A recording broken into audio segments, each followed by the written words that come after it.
thank you for making the time. Oh, absolutely. Long-time fan. A lot of people say longtime fan, but I had the pleasure of interviewing you. I'm going to say about 17 years ago about the band True Love. So that's how long it's been. Wow. And wow. That all leads into this book. When I interviewed you about True Love, you had talked about how when you were going to high school, you had a tape that you listened to sometimes that had one side of it, Husker Du, and the other side had Look What the Cat Dragged In by Poison. I don't remember exactly how that came up, but when did you notice that it was okay to start being outward about your love of Poison and Rad and all, in my opinion, the greats? I was always okay. Basically, I went to sort of a prep school in New York City, and so whereas if I had been growing up somewhere in the heartland or in a lot of America, listening to glam metal would have been like what everybody was doing. Mm-hmm. In my school, no one really listened to this stuff, so it was sort of my, like, it was funny when I was in 8th grade and 9th grade, I was like the punk rock kid, and I even like played CBs and stuff. But then my way of differentiating myself, I think, in high school was being like the hair metal kid, and it was part of like embracing a sort of an otherness and an identity that like was sort of not, I didn't listen to the Grateful Dead, and I didn't listen to a lot and I even had a fanzine with my friend Ethan Smith, who's now, he's gone on to actually great. He's like the LA bureau chief of the Wall Street Journal now. But we had a fanzine called Hot Rocks with 2 T's and 2 X's with umlauts over both O's that had CC DeVille on the cover. So we were like pretty into this stuff, and again, like concurrently, absolutely, with, listening to the Replacements and REM and Husker Du. And the other thing I always say is that one of the reasons I was so deeply into this music is that I was a guitar player. Mm-hmm. And so for guitar, that era was a golden era of guitar. I mean, like that was like between, Nuno Bettencourt and Reb Beach and George Lynch. And I mean, I love CC DeVille. He probably wasn't technically the most, proficient, but whatever. I love his playing. Vito Bratta. Like there was such a wealth of great guitar music happening, and probably one of the few times, maybe the only time, but at least one of the few times in the history of popular music where like virtuosity has been allowed to fit in with pop music. Yeah. You know what I mean? Like you've got Reb Beach on Headed for a Heartbreak playing like this huge solo at the end of it. And like, that's unusual in a hit, like an actual hit song, so it was, so as a guitar player, it was also that completely sucked me in. Well, the name that you just brought up, CC DeVille, around the same time that I did that interview with you, I did my second or third interview with CC DeVille, and I recently digitized it, and I was listening back, and I asked the great, always amazing question of who his influences are. And he actually was saying Robert Fripp and saying all these obscure things that you would never expect, which always led me to wonder, is CC DeVille a performance art guy? Like it's totally a character along the lines of professional wrestling, and he's playing a glam metal guy? Because there's always that story that he told on that VH1 thing or MTV thing that he took classes under Yitzhak Perlman and he was a violinist. It's possible. I mean, I would say, were those like interviews? Because that's the only time I ever got him was when he was doing the Samantha 7 record. Yes, exactly when it was. I have one interview tape from back then too, and that's it. Like he's hard to reach. I would say it's possible. I think given the amount of abuse that CC DeVille has taken for his playing, that if he actually could come out and demonstrate that he could just destroy everybody, he would have done his unveil. Do you know what I mean? Like he would have just come out and just crushed everybody. Like if he had that under the hood. That said, though, I think one of the secrets of CC DeVille and what made Poison, I in a lot of ways superior, is I think that CC DeVille was a cool guy. Mhm. Like, I think he knew what Johnny Thunders was, and he probably knew what television was, and he probably, had listened to spent a lot of time learning Steve Jones licks from the Pistols, and like I think he brought that aesthetic with him. So like I think probably he probably did spend time listening to Crimson and like weird stuff. Like he's probably like one of the few. Maybe he had a Richard Thompson record. Like who knows? I think he brought a lot of information with him that he then synthesized into, like he probably knew like Brian James from the Damned. Like he probably had that all in his mind. And a couple of other people of that era also. I mean, Izzy Stradlin certainly had all this information too, and probably Slash and Duff McKagan. There's a couple guys who bring with them to this world not just Kiss and Priest and stuff like that. They're also bringing, underground stuff with them. Fair. So I don't know if he has like I don't know if he's been like exhibiting total willpower for 40 years of not, I've seen them live a lot recently. I mean, not recently, like 2 years ago I saw them, and I've seen them before. And he plays great. Yeah. He plays great, but like, and I often say, and I'm not kidding, that CC DeVille is my spirit animal. Like there's something about him that I find totally just awesome in every way. But like, there seems to be a distance between that and like Nuno Betancourt that has like that is still pretty considerable. Fair. Well, love the book. Totally love the book.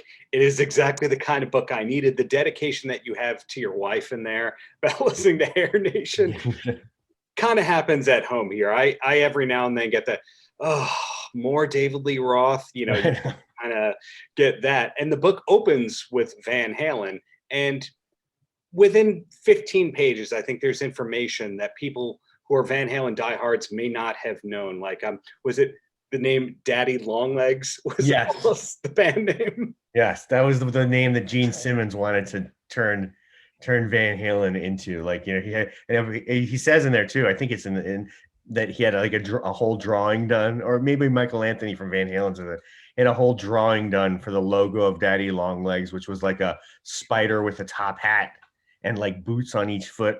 There are a lot of sort of forks in the road that one takes in life, and if one takes the wrong one, things don't end up well. And it's very good that Van Halen did not take that fork. That would be correct. Yeah. And we also see within a couple of pages, not spoiling the book for anybody, David Lee Roth talking about Bill Gazzari showing him some quality homemade movies. Yes. To say the least. What era was that interview, or was that a modern interview with Roth that you did? No, that's pulled, I have to confess, that's pulled. My co-writer, Rich Bienstock, recently, actually, if you look it up, he interviewed Roth a couple times, predominantly about Roth's like new artwork. But I think that's from his book. I think I pulled that from his book, man. I think, David Lee Roth put out a book, but it's so long ago now. It was like 94.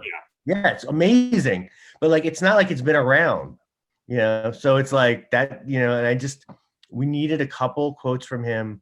You're not going to go to David Lee Roth and get him to talk about Van Halen. It's not what he's interested in talking about right now, particularly for a book that's not about Van Halen. But I mean, I think, we were really lucky, like all the Michael Anthony stuff, we got Michael Anthony for the book. But yes, so that was, that was from them. But it's kind of like all corroborated by everyone else who talks about Gazzari's, like that was sort of the, that was the sort of thing that went on there, that there was videotape. I don't think he was hamming it up for Decline of Western Civilization too. I think that really was what it was like, even toned down. Yeah, probably. It seems like that time on the Strip really was a very like liberated and party time. Like we've got this, we tried to like not get super gratuitous all the time in the book, because it can be fatiguing and sort of like also like probably we didn't have the stomach to go there. But there's this one story, and this is much later in the timeline, but in like 1990, where Stevie Rochelle, the singer from Tough, moves to LA. And the first day he's in LA, he's like at the whiskey, starts talking to some girl in there who's from Alaska. 3 minutes later, like they're behind the dumpster outside of there having sex, and then they go back into the club and never talk to each other again. And we put that in not really as like this isolated prurient incident, but because it really, like if you extrapolate that into a million different nights and a million different encounters, I think that that's kind of probably what the vibe was back then. You know, I think it really was like people were just hooking up and getting totally hammered and just partying. And I think it was actually sort of oddly magical time in that way, if that was how you were wired, you know. Yeah, I think. Go ahead. Oh, I cut you off there because I was going to give you another compliment, which is that the book is helping people learn about and or remember a lot of people whose legacies kind of got shortchanged. That if we were going to say, you know, what are the 10 most famous bands from the Strip, you know, you'll probably say, well, Van Halen, Motley Crue, Rat, etc. And you won't talk about, say, the Boys, but the Boys, who factor very early into the book, that's half of Dokken right there. Yeah. And it's interesting to see how attainable Van Halen was to all these bands in the late 70s, early 80s. It's not like Van Halen was on this pedestal and nobody could see them without talking to the security guard. All of them are just still hanging out with Van Halen casually, even at the peak of the Roth era. I mean, what you really discover, and we kind of learned this doing the book, is that the first wave of successful bands, so you're talking about Twisted Sister, Quiet Riot, you know, and with them Van Halen, are all 70s bands that get signed in the 80s. Mm-hmm. You know, so George, you talk to anyone who was around at that time, they will say like the hot guitar players in LA in 1977 were George Lynch, Randy Rhoads, and Eddie Van Halen. Like they were all, George Lynch was already there. Yeah. You know, so they're all hanging out together and going to each other's shows. What happens though is Van Halen gets signed and nobody else does. So it takes everybody else 5 years to get signed or 4 years to get signed, because what was really happening then, and this is something we also learned during the book, is like nobody wanted these bands. People wanted Elvis Costello, they wanted the Knack, the Go-Go's. You look at even I've seen a whiskey flyer from that era that's like the Go-Go's, X, the Germs, blah, blah, blah, and then like One Night is Quiet Riot. Like these bands were on the outs, and labels didn't want to touch them. And it's interesting in Ted Templeman's book, who produced all the Van Halen records, he talks about going to see Van Halen with Mo Austin from Warner Brothers Records, and how they were signing Eddie Van Halen. Like Ted Templeman goes to see Van Halen, he's like, I knew I had to sign this guy. Yeah. He was as good as, and he literally says like he was as good as Coltrane. I'd seen Coltrane, like he was like just that mega level Jeff Beck, and they were like, Warner Brothers is signing, we're not losing this Eddie Van Halen guy. They weren't so sure about the band. They weren't so sure about David Lee Roth. Ted Templeman early on even is thinking like, maybe I can get that Sammy Hagar from Montrose.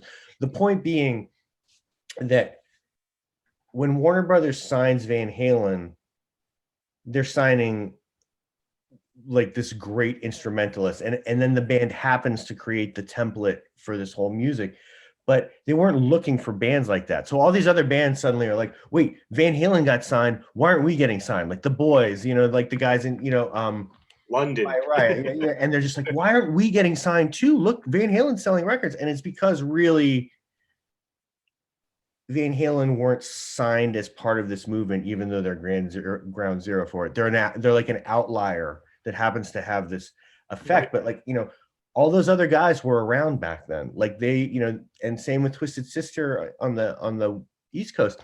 They're working since the mid 70s. That whole first wave of bands that, you know, breaks, and even Nikki Sixx, late 70s, he's already in LA. So that whole first wave of bands that breaks through after Quiet Riot, Come On Feel the Noise, have been plying their trade for years, and they're really 70s bands, you know, that somehow great observation. Yeah. get a deal in 1981. Yeah. Yeah. Wow. Well, putting that all together, that introductory, why can't I speak today? Introductory, usually not a big word that I struggle with. Part of the book, it has the great Gene Simmons quote about how when he saw Van Halen and he said, and that, you know, Roth is kind of this Jim Dandy copy. And that's something that I've heard him say. I've heard Dave Mustaine say that a couple of months ago when I interviewed him. Did you have other people make the Jim Dandy comparison when Roth came up? Not really. You know, it's funny. We were interviewed by someone yesterday who had interviewed Jim Dandy and brought up Roth to him. And Jim Dandy sort of like was very graciously said, like, you know what, everybody takes from like their people. I think if Roth actually does have long blonde hair. If he had curly hair, probably people wouldn't have said that he was like Jim Dandy. I'm sure the influence is there, but really more what people said, surprisingly, in our book, everybody talks about Van Halen. And it's interesting, when Eddie Van Halen passed away in October, our publishers sort of reached out and were like, do you need to mention this in the book? And we thought about it for a second. I will answer your question, but this speaks to it. He's stalling. He asked us, like, do you want to mention this in the book? And we said, you know, we don't really need to, because even in 1981, people were referring to Van Halen as like these gods on Mount, you know, Olympus. But the thing that most of the bands that we talked to keyed into is not Eddie, it's David Lee Roth as being, you know, whether it's Stephen Pearcy, like all these guys who talk, or even Bret Michaels and David Lee Roth, whether or not he borrowed aesthetics from Jim Dandy or what, you know, really became the template and became like, no one in this book doesn't acknowledge that he was the greatest frontman. It's amazing. Like it's like a universal thing. Everybody's just like, we saw like Dave was the best. He was the best. And it's like, there's no backhanded anything. It was just like they were the best band and Dave was the best frontman. And it comes up even more than Eddie's guitar playing, actually. Yeah, that is true. Again, can't sell this book enough to anybody who loves these bands or loves historical time capsules. But you personally, right here, I consider you a tasteful guitar player. I don't know how much you put that out there, because obviously you're a writer, editor, author, yet you can't go, and by the way, check out my new band. You know, you can't do that so much. But that does not happen unless you want the people you're interviewing to like try and claw their way through a wall or out a window. I heard an amazing story. If you want, I can edit this out. I don't have to go into the details, but a story about you may be doing an impression of Eric Carmen. Oh, that was the bass player in my band. That was the bass player in my old band, Shake Appeal. He called what was Donnie Einer from Columbia and pretended to be Eric Carmen, and it was like, yeah, you got to hear this band, Shake Appeal. That was one of I think New York Press did a story on it. That was a great moment in my very, very moderately successful music career, was getting that story flipped. And I think the illustration of it in New York Press was of our bass player Marcelo with cement boots in the bottom of the like East River. It makes sense. Yeah. But good times. But you as a musician, did you follow David Lee Roth as a solo artist beyond Van Halen? I did. I saw the Skyscraper tour. Okay. Which coincidentally Poison opened. Yes. You know, at the time, if you wanted to see a Van Halen concert, you went to see David Lee Roth, really, because he was the one doing the songs. Right. You know, I saw the OU812 Van Halen tour, and really, they did You Really Got Me, Ain't Talking About Love, maybe Jump, maybe, I don't remember. You know, if you wanted to see On Fire and like other real Van Halen classics, you went to see David Lee Roth. So I saw that tour, and I did follow him through. I mean, I know I bought A Little Ain't Enough even. I don't, I don't think that caught me as much, but I think the first David Lee Roth solo, I mean, Eat 'Em and Smile is a great Van Halen record, you know, and I think he really did. I mean, that was,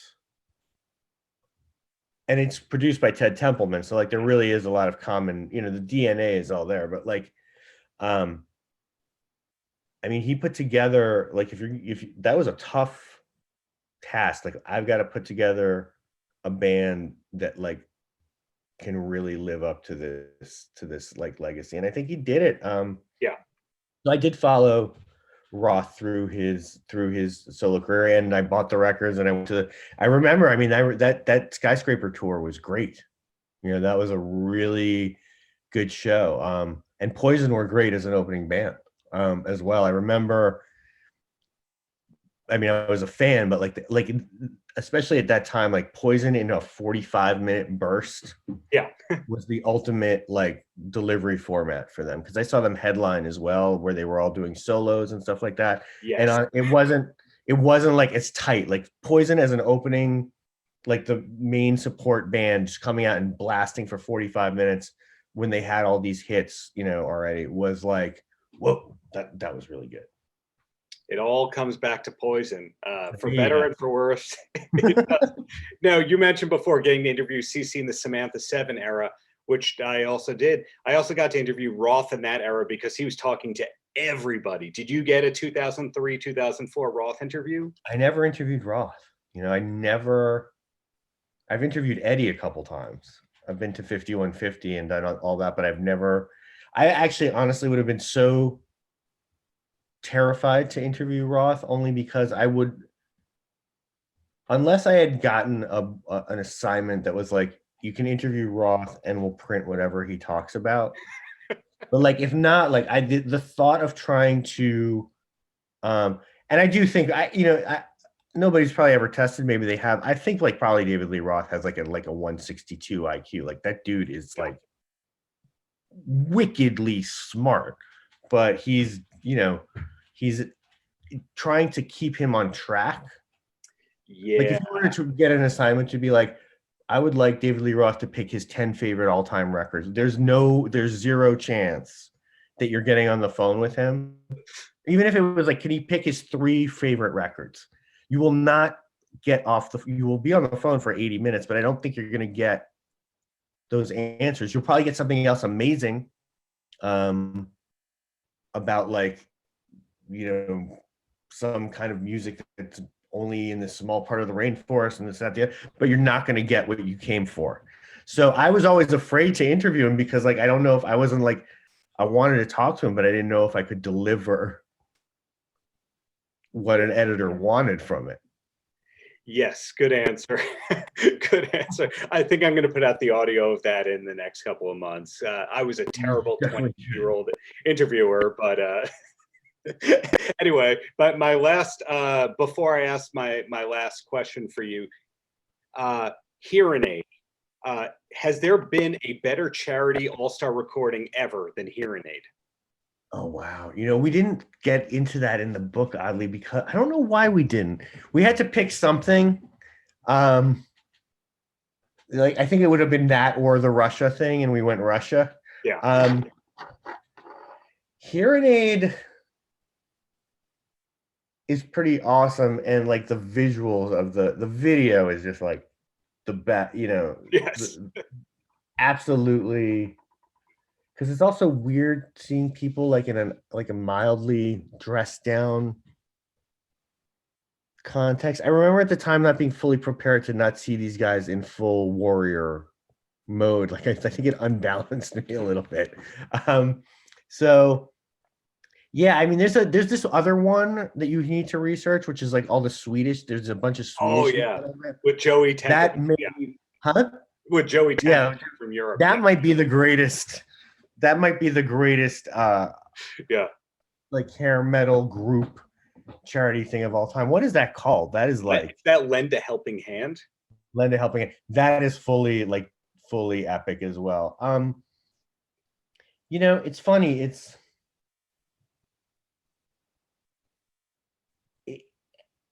brings us to the point. It's like it was a hard. There was a lot of bombast, and it was like a weird. It's a hard. It would have been hard for anyone in that era to like do any like. Even if somebody had done something completely serious, would they have been allowed to do it without disdain? I don't know. You know? Yeah, that's very true. Yeah. My last question, this is putting you on the spot though, but it's a compliment. Who was the nicest person that you spoke to for this book, and was it Rudy Sarzo? Rudy Sarzo was spoken to by my co-author Richard Bienstock, and he is incredibly nice. For me, the nicest person I spoke to and the most surprising, and it was also the most exciting, was Vito Bratta from White Lion. Yeah. Because like I've said this jokingly, but it's kind of true. Like maybe it's possible I would need some deep analysis for this, but that this whole book was a pretext just to try and interview him, you know. But he was like wonderfully candid and hilarious. Like I have to say, and this is so he was like my sort of maybe my like, because I was the most thrilled that he was nice. Mm-hmm. You know what I mean? But I have to say, and this is not me avoiding your question, and Rich, my co-writer, would concur on this, and this is something I've actually found through my years as a music journalist. Metal guys and ladies, metal people, hard rock people, that's a generally side project. Yes, are generally the nicest. Yes. People to interview. Like I started at Guitar World in 1994. And it was rough, man. Like there was this era where it was like not like there was a real era where like it seemed like people were supposed to not care, you know, and it was like you had to pull teeth to get good answers, and you know, and like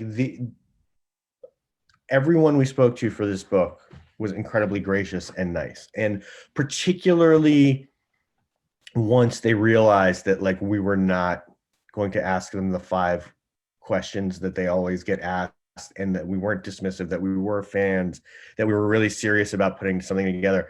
Once you gained, and then once they told their friends, like, you know, one member of Vixen tells the other member of Vixen, this guy's cool and he knows his shit. And once it got rolling, it was really an overwhelmingly positive experience. There were really maybe 1 or 2 interviews where I got off the phone and I was like, fuck that guy. You know, and like it was, and that's out of like hundreds, you know. Yeah. So everybody was incredibly nice. The person I most needed to be nice to fulfill and not shatter my childhood dreams was Vito Bratta, and he was, you know, but like to a T, everybody was cool. The other like person who is incredibly nice and hilarious is Brian Forsyth of Kix. Brian Damage Forsyth is like one of the funniest, nicest, and most unguarded people that you would ever talk to. And you know, these people are talking about some difficult stuff sometimes, you know, like particularly when they're talking about their experiences in the early 90s, you know, like of like being completely sidelined. And they were all great. So that was so Vito Bratta, but actually everybody, like seriously, people were just incredibly cool. I was going to put the runner up for Rudy Sarzo is going to be Steve Brown from Trickster as the nicest human. He's awesome. I mean, he's my friend. Like, so Steve Brown is actually like, we're friends. So he was great to talk to. But I actually have a ongoing relationship with him. So like that was an easier thing.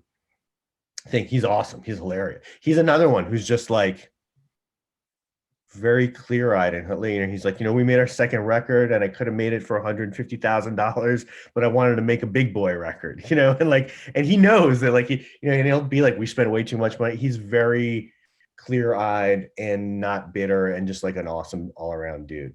Exactly. Yeah, somebody like who like I text with, like we text each other pictures of guitars and stuff. So because he's right up the road in like he's like 30 minutes up Route 17 in Jersey. So he's a local guy. The texting photos of guitars explains why you're friends with Steve Schiltz. So that brings everything full circle.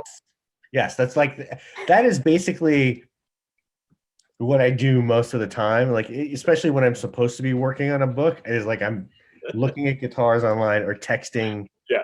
Like I'm in a couple bands now.